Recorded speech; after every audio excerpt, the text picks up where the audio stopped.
ஃப்ரெண்ட்வுட்ஸ் மக்களுக்கு வணக்கம். இப்போ இந்த வீடியோல நாம எதை பத்தி பார்க்க போறோம் அப்படின்னா, சிறுவாபுரி முருகன் கோவிலை பத்தி தான் பார்க்க போறோம். சிறுவாபுரி முருகன் கோவிலை பத்தி எல்லாருக்குமே தெரிஞ்சிருக்கும். ஆனா இதுவரைக்கும் யாருக்கும் தெரியாத, யாரும் அறிந்திராத ஒரு புது விஷயத்தை தான் இப்ப நான் சொல்ல போறேன். சென்னையில இருந்து 30 கிலோமீட்டர் தொலைவுல திருவள்ளூர் மாவட்டத்துல தான் அமைஞ்சிருக்கு சிறுவாபுரி முருகன் கோவில். இந்த கோவிலோட வரலாறு என்ன அப்படின்னு பாத்தீங்கன்னா, ராமரோட மகன்கள் லவாவும் குஷாவும் இந்த இடத்துல தான் வாழ்ந்து வந்ததா சொல்லப்படுது. ஒரு முறை ராமன் சிறுவாபுரியை கடந்து போகும்போது தன்னுடைய மகன்கள்னு தெரியாம அவங்க கிட்ட போரிட்டதா சொல்லப்படுது. அவங்களுக்கும் தன்னோட தந்தை தான் ராமன் அப்படின்னு தெரியாம அவங்களும் சண்டை போட்டிருக்காங்க. இந்த இளம் குழந்தைகள் போரை நடத்தினதுனாலதான் இந்த இடத்துக்கு சிறுவாபுரி அப்படிங்கிற பேர் வந்துச்சு. சிறுவர் அம்பு எடு மருகி இப்போ சின்னம்பேடுன்னு அழைக்கப்படுது.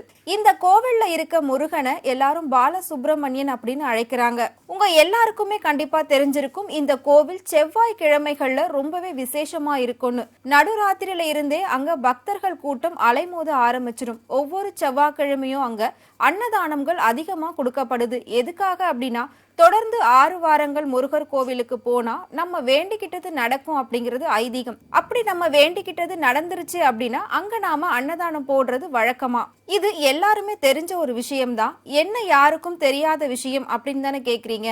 என்ன விசேஷம் அப்படின்னா, 1983ல அந்த கோவிலுக்கு வந்த பக்தர்கள் சிலர் வேண்டிக்கிட்டு 5 மயில வாங்கி விட்டுருக்காங்க. அந்த 5 மயில்ல 4 மயில் சில காரணங்களால செத்து போயிருக்கு. ஆனா அதுல இருந்து வந்த ஒரே ஒரு ஆண்மயில் மட்டும் இப்ப வரைக்கும் வாழ்ந்துகிட்டு இருக்கு அந்த கோவில்ல. அந்த ஆண்மையில ரொம்பவே பாதுகாப்பா வச்சிருக்காங்க. இது எத்தனை பேர் பார்த்திருப்பீங்க அப்படின்றது தெரியல. இப்போ இந்த மயில் ரொம்ப வயசானதுனால உடம்பு சரியில்லாம இருந்துட்டு இருக்கு. அது மட்டும் இல்லாம அதோட தோகைகள் எல்லாமே கொட்டி போய் ரொம்பவே உடல்நிலை சரியில்லாத ஒரு சூழ்நிலையில இருந்துகிட்டு இருக்கு. இந்த மயிலோட உயிருக்கு எந்த ஒரு ஆபத்தும் வரக்கூடாது அப்படின்னு பக்தர்கள் நிறைய பேர் வேண்டிட்டு இருக்காங்க. அதே மாதிரி நாமளும் வேண்டிப்போம். பொதுவா மயில்களோட ஆயுட்காலம் அப்படின்னா 15ல இருந்து 45 வருஷத்துக்குள்ளதான் சொல்லுவாங்க. ஆனா இந்த மயில் கிட்டத்தட்ட 45 வருஷங்களை தாண்டி வாழ்ந்துகிட்டு இருக்கு. இதுதான் ஒரு மிகப்பெரிய ஆச்சரியம் அப்படின்னு சொல்லப்படுது. பொதுவா சிறுவாபுரி முருகன் கோவிலுக்கு வேண்டிக்கிட்டு 6 வாரம் தொடர்ந்து போனோம் அப்படின்னா, வீடு வாங்குறதோ மனை வாங்குறதோ இல்ல நம்ம என்ன விரும்புறோமோ என்ன ஆசைப்படுறோமோ அது அத்தனையுமே கண்டிப்பா முருகப்பெருமான் கொடுக்கிறாரு அப்படிங்கிறது ஒரு பெரிய ஐதீகமா நம்பப்படுது.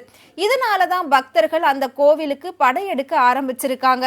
சிறுவாபுரி முருகன் கோவிலை பத்தி நீங்க என்ன நினைக்கிறீங்க? மறக்காம கமெண்ட் பாக்ஸ்ல கமெண்ட் பண்ணுங்க.